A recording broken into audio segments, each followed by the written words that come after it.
오늘 주시는 하나님 말씀 구약성경 룻기 2장 1절로 4절 말씀입니다. 주보를 가지시고 주보에 오늘도 설교 요약이 되어져 있습니다. 그곳에 메모하시면서 또 설교 말씀을 들으시면 더 집중하실 수 있고 은혜가 될 수 있습니다. 그렇게 좀 따라주시면 고맙겠습니다. 자, 1절로 4절 말씀은 우리 함께 하나님 말씀을 받들어 읽겠습니다. 같이요. 시작. 나오미의 남편 엘리멜렉의 친족으로 유력한 자가 있으니 그의 이름은 보아스더라. 모압 여인 룻이 나오미에게 이르되 원하건대 내가 밭으로 가서 내가 누구에게 은혜를 입으면 그를 따라서 이삭을 줍겠나이다 하니 나오미가 그에게 이르되 내 따라 갈지어다 하매 룻이 가서 베는 자를 따라 밭에서 이삭을 줍는데 우연히 엘리멜렉의 친족 보아스에게 속한 밭에 이르렀더라. 마침 보아스가 베들레헴에서부터 와서 베는 자들에게 이르되 여호와께서 너희와 함께 하시기를 원하노라 하니 그들이 대답하되 여호와께서 당신에게 복 주시기를 원하나이다 하니라. 아멘. 아멘. 은혜 시리즈 두 번째 해내 은혜라고 하는 제목 가지고 함께 말씀을 나누기를 원합니다. 룻은 이제 시어머니 나오미를 모시고 모압에서 베들레헴으로 다시 돌아왔습니다. 이제 룻이 시어머니를 공양해야 되는데 손 놓고 있을 수는 없으니까 룻이 시어머니에게 말씀드립니다. 내가 이삭을 주러 가겠습니다. 이삭 죽기에 대한 것은 하나님이 레위기서에서 가난한 사람들, 고아들, 과부들, 또 짐승들을 위해서 우리나라에 까치밥이 있듯이 이렇게 추수할 때 내 귀퉁이는 추수하지 마라.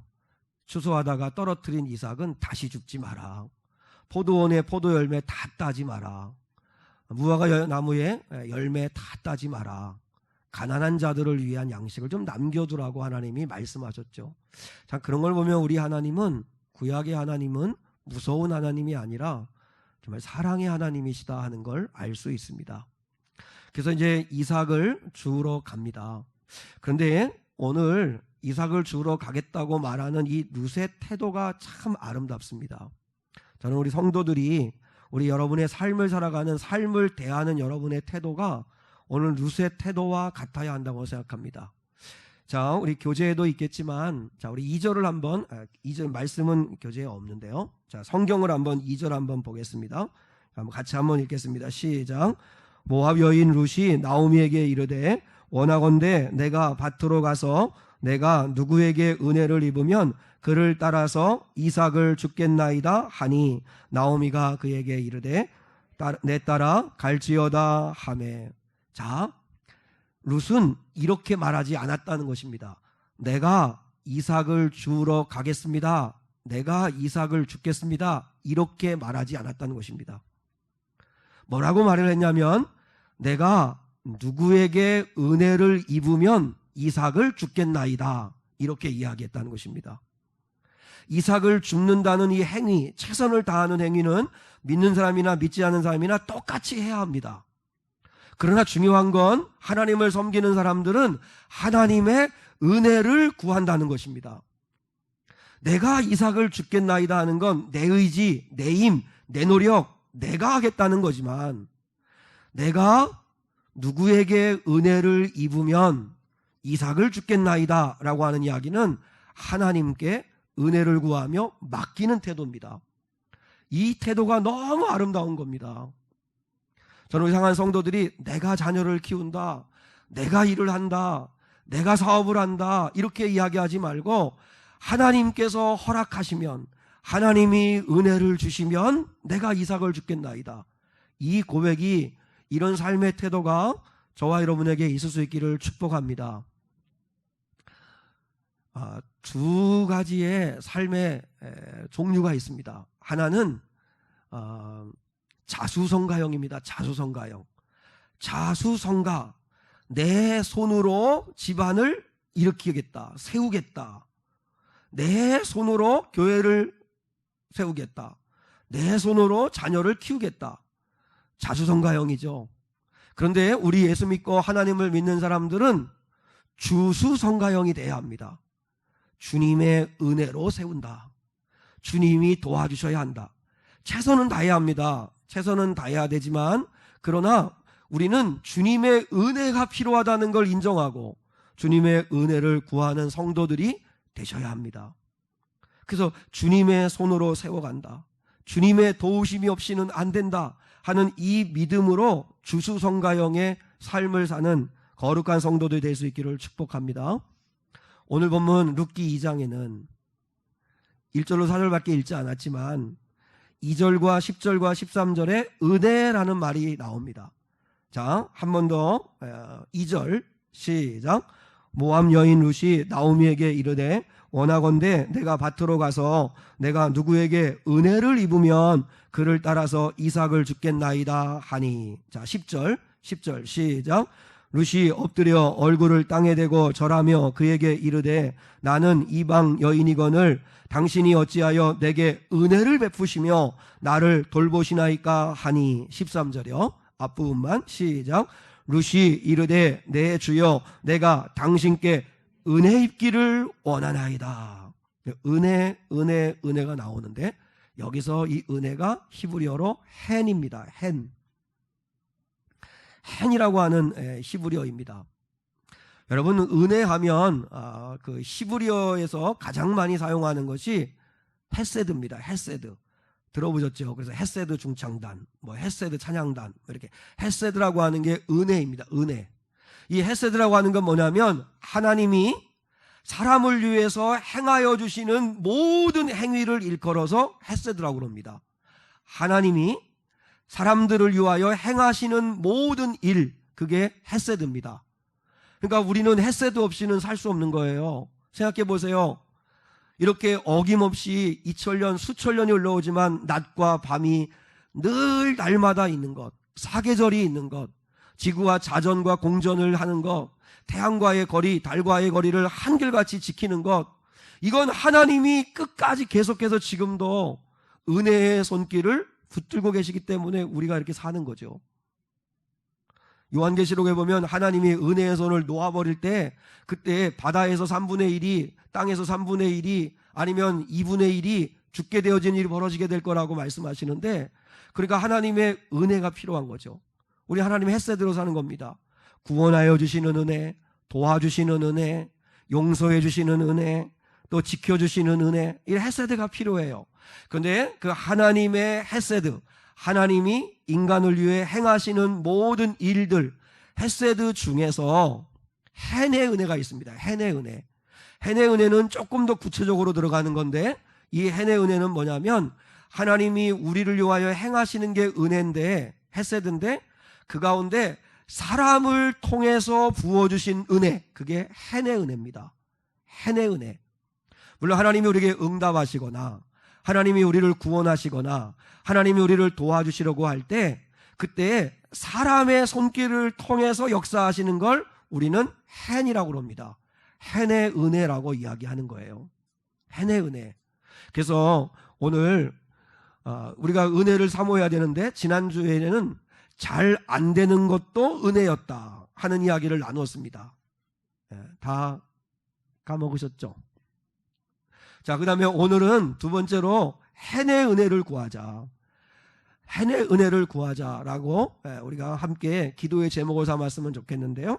자, 이 우리가 구할 헨의 은혜는 크게 두 가지입니다. 첫 번째는 한번 따라하겠습니다. 우연히와 마침의 은혜. 시작. 우연히와 마침으로 오는 은혜를 이야기할 때 이게 헨의 은혜입니다. 헨의 은혜. 자, 룻이 이삭을 주우러 갑니다. 근데 한번 생각해 보세요. 물론 나오미도 10년 만에 베들레헴으로 돌아왔어요.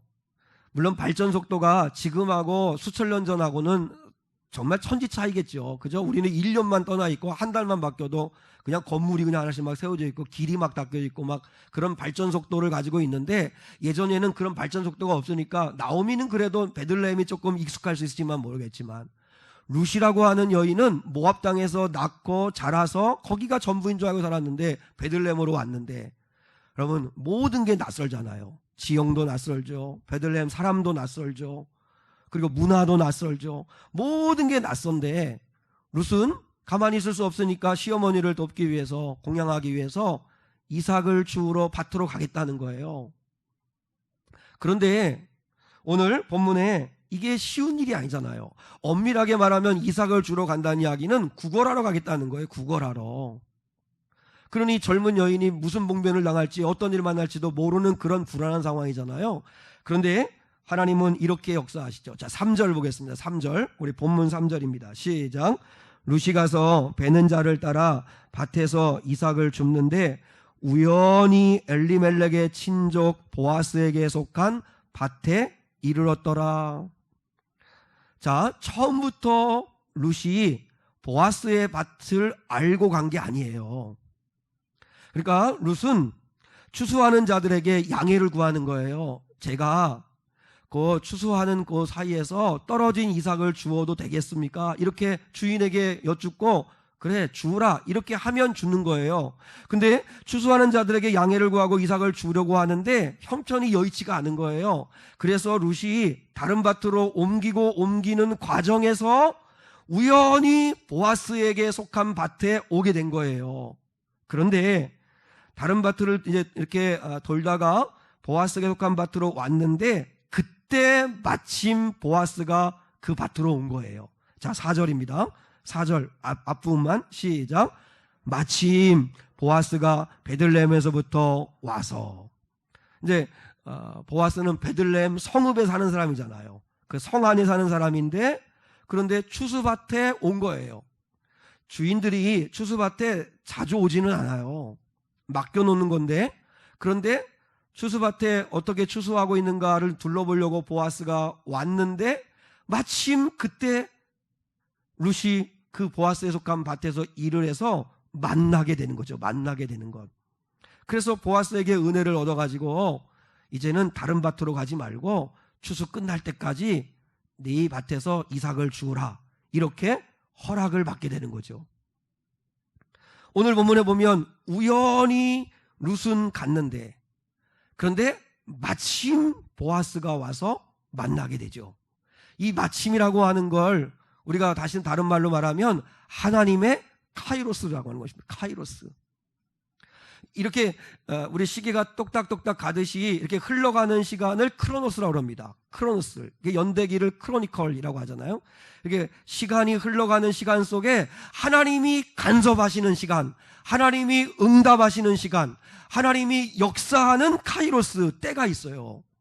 우연히 벌어지는 사건 속에 때마침 하나님의 카이로스, 응답하시는 때가 있다는 거죠. 이게 오늘 룻의 삶 가운데 벌어지는 일뿐만 아니라 우리 가운데도 벌어지는, 이게 해내 은혜입니다. 해내 은혜. 우리가 인생을 살다 보면 우연한 일들이 많이 벌어지죠. 여러분이 돌이켜보세요. 내가 계획하고 내가 준비하고 내가 생각한 대로 인생이 되나요? 그렇지 않습니다.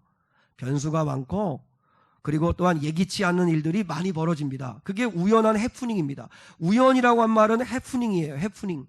그런데 그 많은 우연 속에서 하나님의 카이로스, 응답하시고 일하시는 때마침 일하시는 은혜가 있다는 거죠. 그게 해내 은혜입니다. 우리는 이 사실을 믿어야 합니다. 우리가 인생을 살다 보면 우연한 일들이 많지만, 그러나 하나님을 믿고 예수님을 믿는 사람들은 반드시 믿으셔야 합니다. 자, 한번 따라하겠습니다.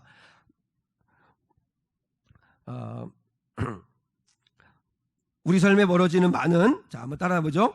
많은 우연한 일들은, 죄송해요. 지금 제가 말이 엉켰어요. 다시요. 우리 인생 가운데 이렇게 벌어지는 많은 우연한 일들은 우리 예수님인 사람들은 믿어야 합니다. 그건 하나님의 역사하심이라고. 그래서 이렇게 정리할 수 있습니다. 자, 따라하겠습니다. 우연을 가장한 하나님의 필연. 시작. 우리 인생 가운데 벌어지는 수많은 우연 같은 일들은 절대 우연이 아닙니다.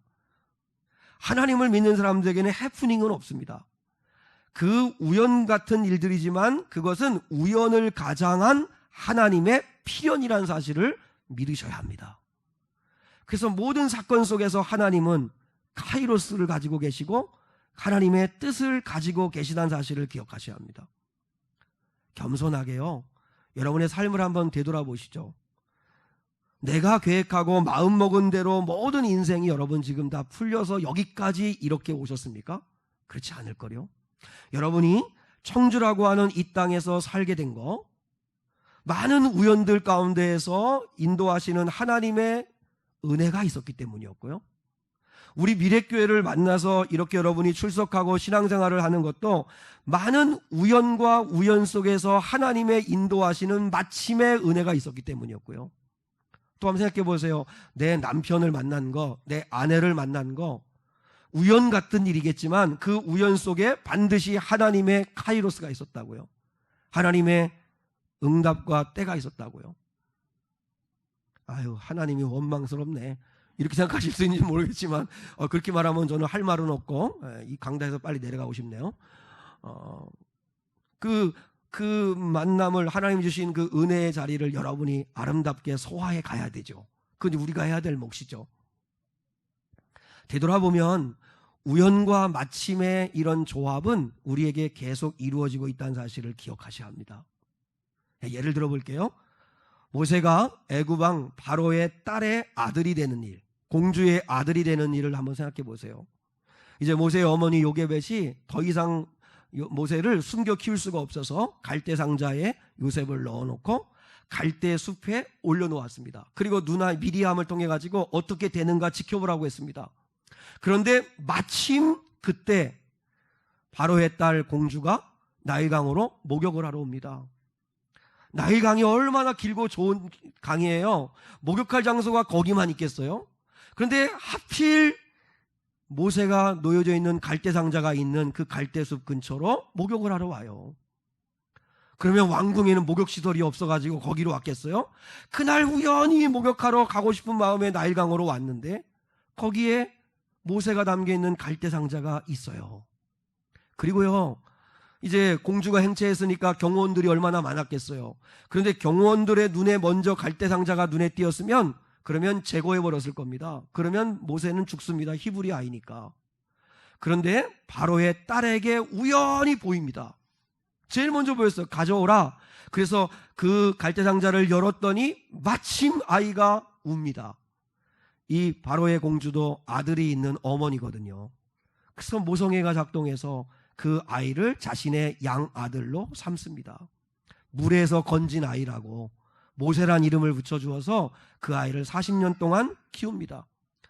애굽의 왕궁에서 40년 동안 훈련받은 이것은 앞으로 장차 하나님이 출애굽의 역사를 일으키시기 위한 예비하심이었는데, 보세요, 하나님은 우연 같은 사건들 속에서 정확한 하나님의 카이로스를 가지고 일하시잖아요.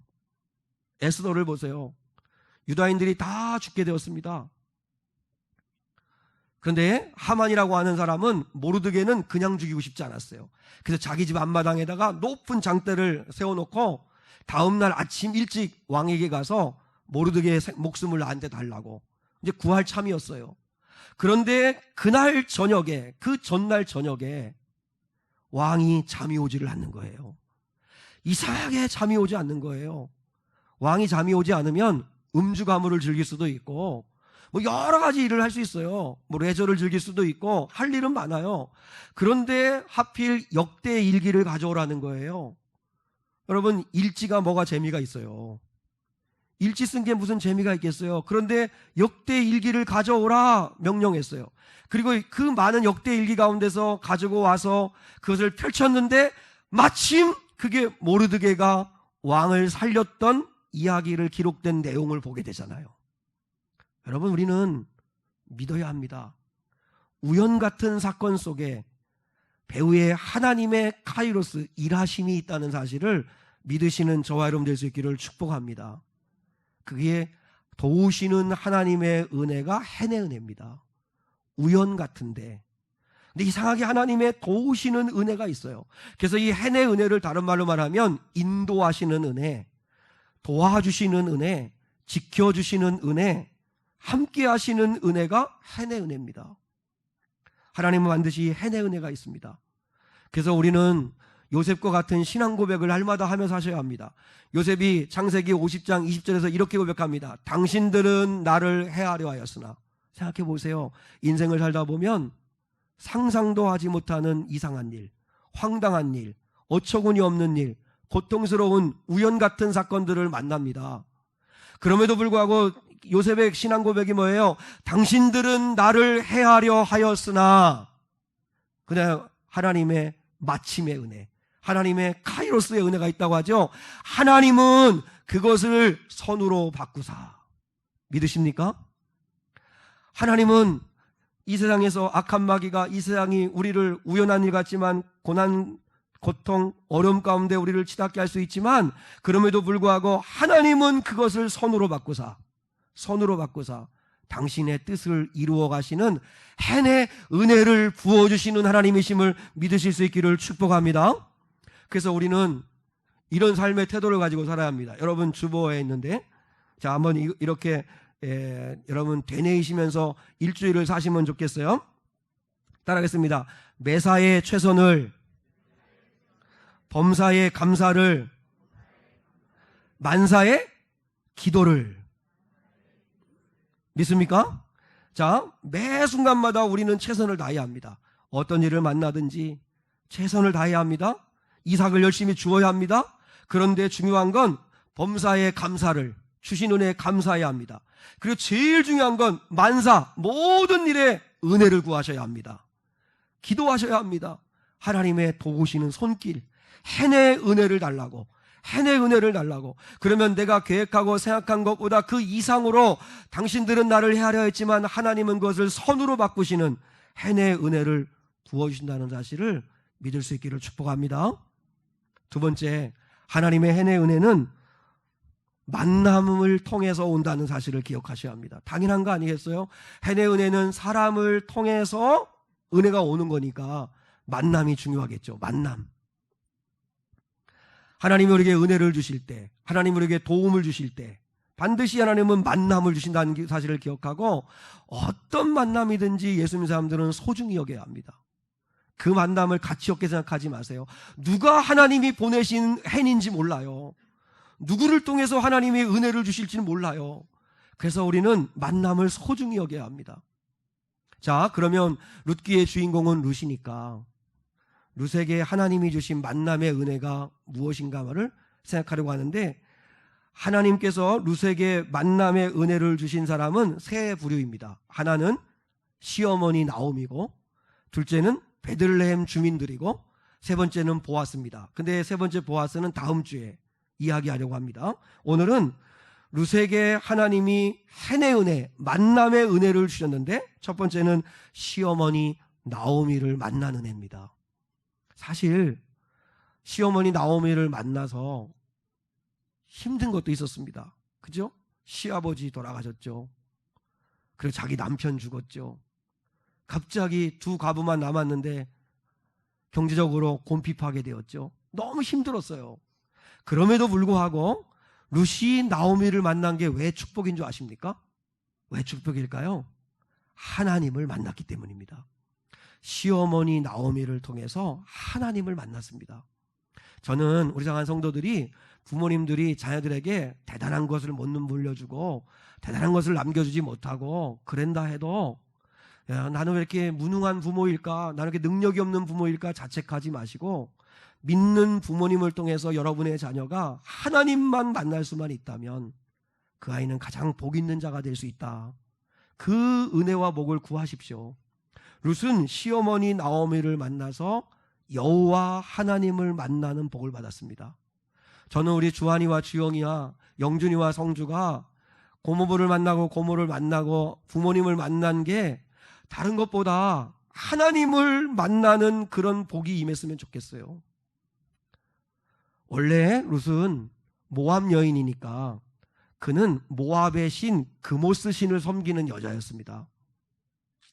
그모스 신은 바알이나 아세라나 몰렉이나 밀곰이나 아니면 아세라나 이런 다른 우상과 다른 신들에 비해서 이 모압의 그모스 신은 아주 잔인하고 포악한 신이었습니다.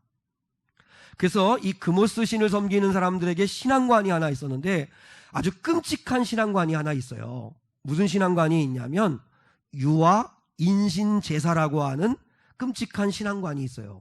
그러니까 성경에도 보면 이 모압의 왕이 전쟁을 앞에 두고 승리를 바라는 마음에서 자기의 장자인 아이를 그 그모스 신에게 제물로 바치는, 인신을 제물로 바치는 그런 신앙관이 있어요.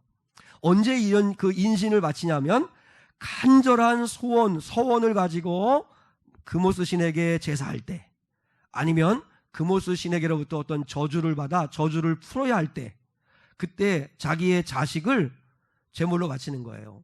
나중에 인터넷에서 여러분 그모스 신을 한번 인터넷으로 쳐보세요. 황소의 얼굴을 하고 있고 두 뿔이 달려 있는데 이렇게 의자에 좌정하고 있어요. 의자에 앉아 있는데 두 손을 이렇게 모으고 있어요. 두 손을 이렇게 모은 이 손에 그 밑에는 뜨거운 불을 지펴요. 그래서 불이 확 타면 이 손이 빨갛게 달궈져 있어요. 그 신상이 얼마나 크겠어요. 그 빨갛게 손이 달궈져 있는데 그때 그 그모스 신에게 자기의 소원이나 어떤 저주를 풀기 위해서 제물을 드릴 때 자기의 친아들, 자기의 친자식을 그 빨갛게 달구어진 그모스 신 손 위에 던지는 거예요. 그렇게 제물을 드림으로 인하여 그래서 자기의 소원이나 저주를 푸는 게 그게 그모스 신의 신앙관이에요. 그러니까 룻은 그모스 신을 섬기는 여인이었는데 그모스 신은 끔찍한 신, 포악한 신, 잔인한 신, 용서라고는 없는 신이었어요. 그런 신을 섬기던 여인이 시어머니 나오미를 만나서 누구를 만나요? 여호와 하나님을 알게 되는 거예요. 여호와 우리 하나님은 어떤 하나님이시죠? 우리 하나님은 거룩하신 하나님이세요. 거룩하신 하나님. 거룩하시다는 게 뭐예요? 그분은 예배 받으시기 합당하신 분이라는 거예요. 그분은 예배 받으시기 합당하세요. 그리고 그분은 거룩하신 분이기 때문에 그분의 명령에 우리는 순종해야 되는 거예요. 그리고 우리 하나님은, 여호와 하나님은 회개하면 용서하시는 자비의 하나님이세요. 그모스 신은 용서는 없어요.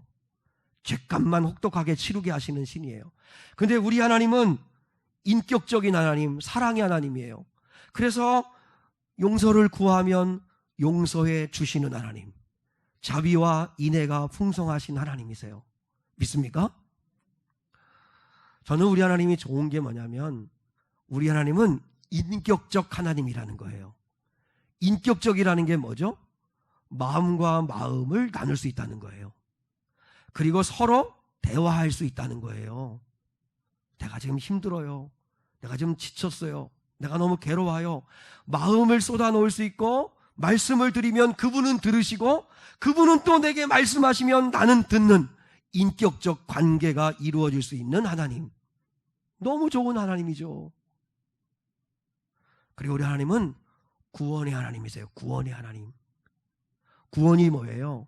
우리는 하나님이 이 육신의 질병으로부터 우리를 구원해 주세요. 이 환난으로부터 구원해 주세요. 이 마음의 병으로부터 구원해 주세요. 이 죄로부터 구원해 주세요 할 때 구원을 우리가 생각할 때 내 소원이 성취되는 거라고 생각하는데 그렇지 않아요. 여러분 보세요. 병이 들었지만 하나님께 구원을 위해 구하지만 여전히 병에 걸릴 수 있어요. 구원이란, 진정한 구원이란 하나님의 뜻이 이루어지는 게 구원이에요. 하나님이 보시기에 좋아지는 게 그게 구원이에요. 하나님이 보시기에 좋아지는 거. 그래서 우리 하나님은 저주와 근심과 걱정과 두려움과 절망과 낙심으로부터 우리를 자유케 하시는 하나님, 구원하시는 하나님이심을 믿으실 수 있기를 축복합니다. 룻은 무슨 복을 받았냐면 시어머니를 만나서 좋으신 여호와 하나님을 만났어요. 근데 오늘날 우리 많은 성도들에게 문제는 뭐냐면 이 하나님을 몰라도 너무 몰라요. 하나님을 너무 몰라가지고 그래서 오해하고요. 하나님을 너무 몰라가지고 시험에 들고요. 하나님을 너무 몰라가지고 하나님을 함부로 대하고요. 하나님을 우습게 여겨요. 여러분, 우리 하나님을 제대로 알아야 돼요. 제대로. 하나님을 바로 알아야 돼요. 다윗이 왜 위대한 줄 아십니까? 다윗은 하나님을 분명히 알았어요. 다윗은 어떤 고난을 만나거나 인생의 문제를 만날 때 대하는 태도가 우리하고는 좀 달라요. 어떻게 하냐면 다윗을 쓴 시편을 보면 알 수 있어요. 시편을 보면 어떻게 되어 있냐면, 여러분 오늘 우리가 부른 하나님이시여 하나님이시여라고 하는 이 찬양은 시편 27편을 그 가사에서 가져온 거예요. 그런데 오늘 이 찬양은 어떻게 되어 있냐면, 하나님이시여 하나님이시여 주는 나의 하나님이시로다. 나의 몸과 마음 주를 갈망하며 이제 내가 주께 고백하는 말. 그러니까 지금 이 가사는 어떻게 되어 있냐면 내 하소연을 먼저 하는 거예요. 하나님 내가 지금 죽게 됐습니다. 너무 힘듭니다. 하나님 나는 정말 지금 주님을 갈망하고 있습니다. 속히 구원해 주십시오. 이렇게 이야기했어요. 그리고 난 다음에 그 다음 가사가 여호와는 나의 힘이요 여호와는 나의 구원이시니 내가 누구를 두려워하리요 하는 시편 27편을 고백해요. 근데 이 가사가 잘못됐어요. 원래대로 하면 여호와는 나의 힘이요 여호와는 나의 구원이시니 내가 누구를 두려워하리요 여호와는 나의 생명의 피난처시니 내가 누구를 무서워하리요. 이 고백을 하고 그리고 하나님이여 하나님이여 나를 구원하여 주소서 이렇게 말해야 됐어요. 그러니까 가사가 잘못됐어요. 다윗은 어떻게 했는지 아십니까? 우리는 인생의 문제를 만나면 하나님 건져주세요. 하나님 죽겠어요. 하나님 빨리 살려주세요. 하나님 빨리 나의 구원이 되어주세요. 빛이 되어주세요. 이렇게 말해요. 근데 다윗은 내가 힘들다 어렵다는 하소연을 하기 전에 시편 27편 1절에 제일 먼저 뭐라고 하는 줄 아세요? 2절과 3절에서는 이렇게 고백해요. 악인들이 내 살을 뜯어먹으려고 달려듭니다. 3절 지금 군대가 나를 잡으려고 진을 치고 있습니다. 하나님 죽을 지경이에요. 이렇게 말해야 되는데, 그런데 그런 상황을 먼저 말하지 아니하고 1절에서 여호와는 나의 빛이요 나의 구원이시니 내가 누구를 두려워하리요 여호와는 내 생명의 능력이시니 내가 누구를 무서워하리요. 하나님을 먼저 선포해요. 살려주세요를 먼저 말하지 아니하고 나를 능히 살리실 하나님이 누구신가를 먼저 선포해요. 여러분 이건 엄청난 차이입니다. 왠지 아십니까? 문제를 묵상하면 하나님은 상대적으로 작아 보입니다.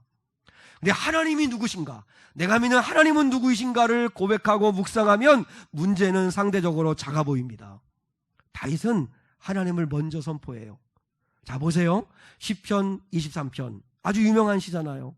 하나님 지금 내가 사망의 음침한 골짜기에 있어요. 나를 좀 건져주세요 라고 말하기 전에 1절에서 다윗은 뭐라고 고백하죠? 여호와는 나의, 제 성경하고 여러분 성경하고는 다른가요? 자 같이 여호와는 나의 목자이시니 내게 부족함이 없으리로다. 먼저 선포해요. 먼저 여호와는 나의 목자이십니다. 그러니 2절로 6절의 은혜는 내게 있습니다. 하나님을 분명히 알아요. 저는 우리 사랑하는 성도들이 하나님이 누구이신가를 알았으면 좋겠어요. 하나님이 여러분의 아버지 되시고 독생자 예수를 보내셔서 구원하시는 분이시고 너무 좋으신 분이시고, 물론 그러나 함부로 대할 수 없는 거룩하신 분이시고, 그러나 용서하고 어떤 모습으로 나갔든지 그리스도의 보혈을 의지하면 용서해 주시는 주님, 그 여호와 하나님을 아는 자들 될 수 있기를 원하고, 여러분 룻은 그래서 하나님을, 어머니를 통해서 하나님을 알게 되는 그런 복을 받아요. 그리고 룻은 환대하는 베들레헴 사람들을 만나요. 자, 우리 룻기 1장 19절을 한번 보겠습니다. 룻기 1장 19절 시작. 이에 그 두 사람이 베들레헴까지 갔더라. 베들레헴에 이를 때에 온 성읍이 그들로 말미암아 떠들며 이르기를 이가 나오미냐 하는지라. 여기서 떠들다라는 말이요, 술렁이다, 웅성거리다 하는 말인데, 이 말의 느낌은 뭐냐면 기뻐하며 소리치는 이야기, 소리치는 느낌입니다. 무슨 말이냐면 10년 만에 나오미하고 룻이 실패자로 돌아오잖아요. 그 모습이 얼마나 초라하겠어요. 한번 생각해 보세요. 약속의 땅 베들레헴 떠나가지고 잘 살겠다고 모압으로 이민 가더니 꼴 좋다, 꼴 좋다. 남편 잃고 자식들 다 잃고 과부들이 돌아오는, 아이고 너희들 모습이 꼴 좋다, 혀를 차고 조롱하고 비웃을 수 있어요. 근데 베들레헴 사람들은 당신이 나오미가 아니냐, 잘 있었냐, 그동안 어떻게 지냈냐, 잘 돌아왔다 그러면서 웅성거리며 기뻐 소리쳤다는 거예요. 뭐예요? 환대해줬다는 거예요. 환대해줬다.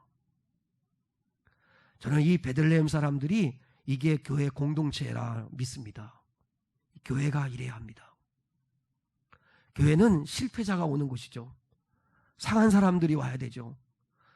찢기고 상처받은 사람이 와야 되죠. 아픈 사람들이 와야 되죠. 오면 모든 성도들이 잘했습니다, 어서 오십시오 하고 환대해 주는 것.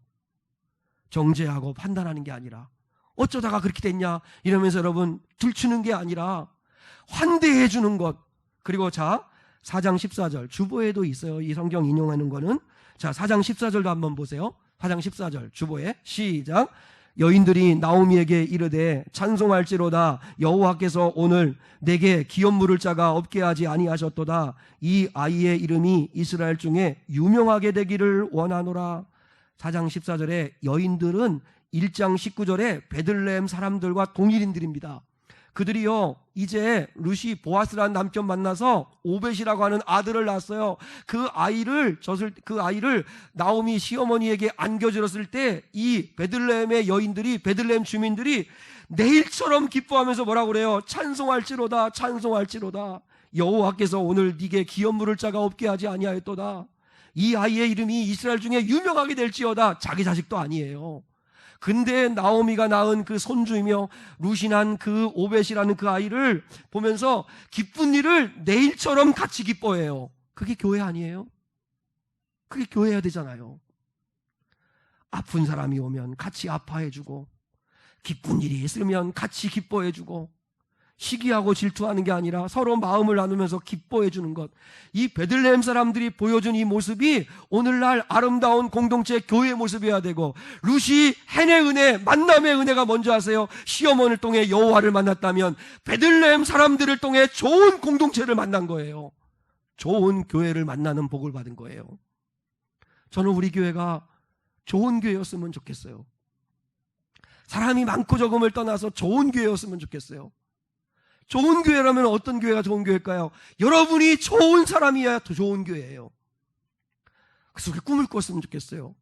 목사인 저는 좋은 목사가 되는 꿈, 우리 장로님들은 좋은 장로가 되는 꿈, 권사님들은 제발 좋은 권사가 되는 꿈, 집사님들은 좋은 집사가 되는 꿈, 우리 청년들은 좋은 자녀가 되는 꿈을 꾸셔야 돼요.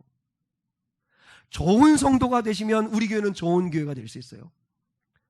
룻과 나오미가 초라한 모습으로 실패자로 돌아올 때 왜 그랬냐? 회개해라.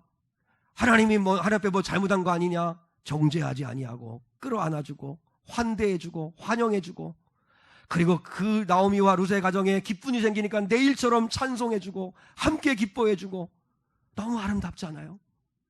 룻은 좋은 공동체를 만나는 헨의 은혜를 받았어요.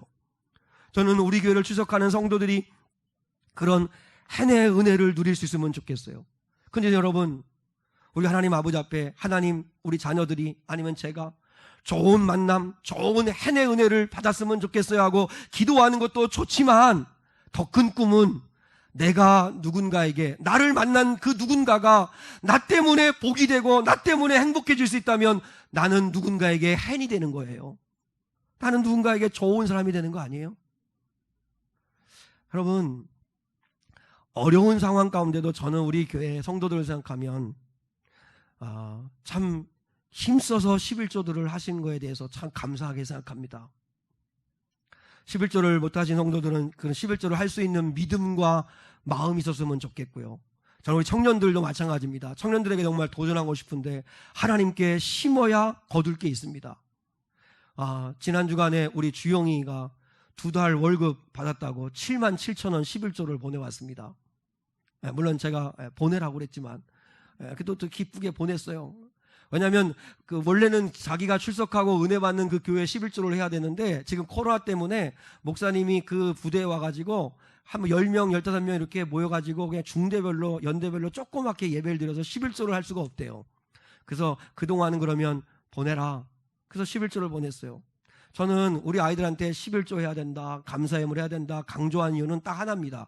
심은 대로 거둘 수 있기 때문에 하나님께 심어야 합니다. 근데 우리 성도들 가운데는 정말 힘써서 11조 하시는 분들 많이 계세요. 너무 감사하죠.